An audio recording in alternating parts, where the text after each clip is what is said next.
as far as I can read it, is true homelessness is within. It's got nothing to do with being without a house. If you're homeless within, it doesn't matter if you live in a mansion, you're still homeless within. The true home is within, the way I read it anyway, this day of my life.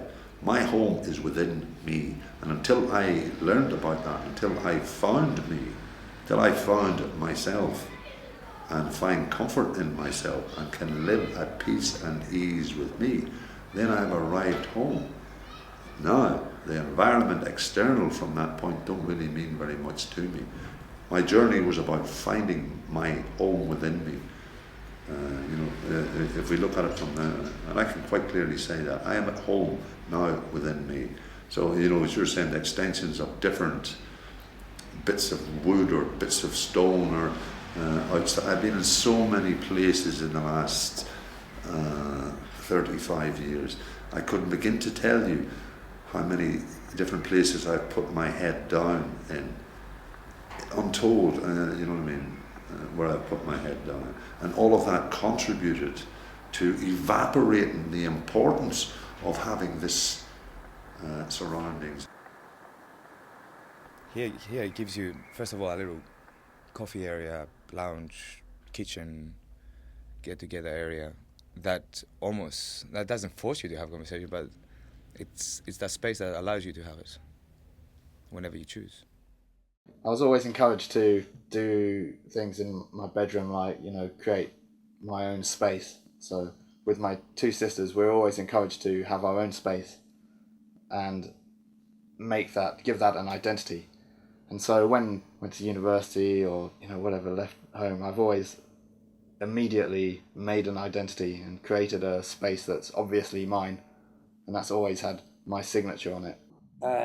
Before there was television, basically, right well as an evening, you would sit by the fire. You might go a pack of cards. You might play, if you're just yourself, you might play patience. You might read a book. Or basically, right well, just talk, and not much difference from sitting round a campfire, because right well, it was the focal point of the room. The thing that I hated about my flat when I moved in was it was wood chip everywhere. And the first thing I did was painted everything magnolia, because it was any paint I could afford at the time, and it was reasonable. And then I spent years thinking, what shall I do? And I remember taking the wood chip off the walls, and that was such a relief. But I realised actually good thing about wood chip is it hides a multitude of sins underneath. But we've got rid of most of those. Well, I liked it. It's like I like olive as well, but the yellow, I just wanted something bright. I wanted a bright color, optimistic color, and that's all it was about. Because I'm not really into all this arty business, just a nice color, nice bright color, I like pottering in this room. It's a good room to potter in, whether that's drinking a cup of tea on my own, reading the paper, cooking some food, listening to music, lying on the sofa, looking out into the garden. The space lends itself very well to a great variety of activities. Yeah, but I think we probably always thought that the center of our home was going to be the kitchen, this kind of Mediterranean idea. But it's nice that this house has the kitchen as a very separate functional unit. So it's very small, basically. Yeah, it cannot be the center of a home if it's that small, which it's okay. Lots of families now don't sit round the dinner table together. Perhaps they're watching television. Families are very disjointed to what they were.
the first impression you want to give is, a truthful, honest reflection of yourself.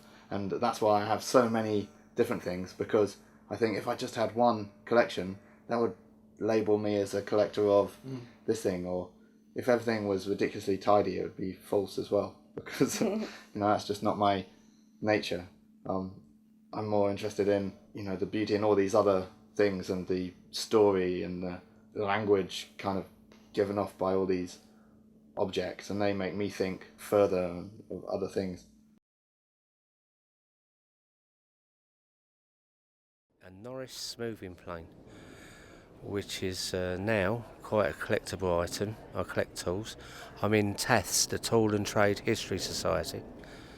In its day, it was the creme de creme of planes, and it was only the very good operatives, workers that had them, because they cost a week's wages. So you had to be an high wage earner to afford one, hence you had to be good. My dad's cycling shoe. And, basically he had this when he was same age as I am now, 30. And I remember him cycling to work every day. So he'd cycle about 15, 20 miles. And I've got this sitting in my bedroom at the moment. So it seemed sort of prolific enough for me to bring it today.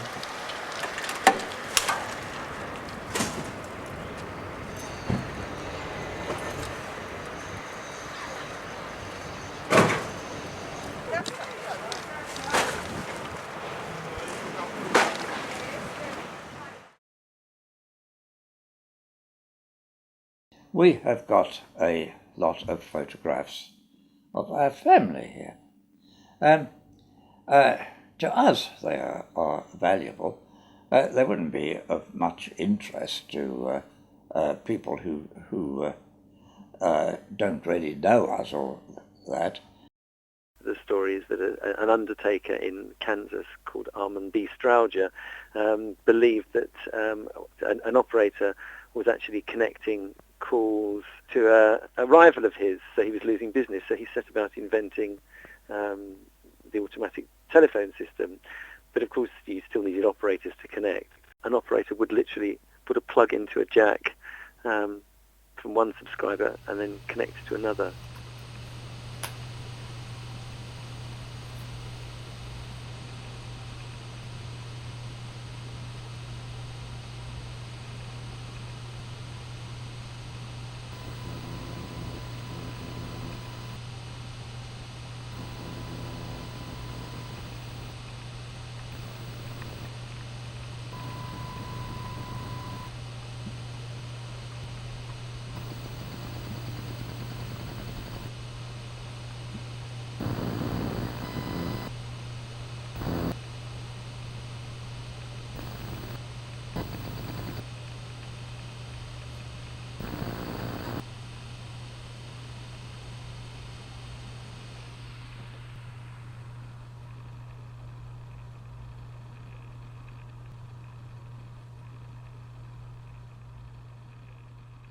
I guess something that I do, it almost feels like a guilty pleasure, and I don't know why I do it in the sitting room rather than, say, in bed or whatever, because I actually drilled a hole through the wall for that very purpose, is just surf the net a lot.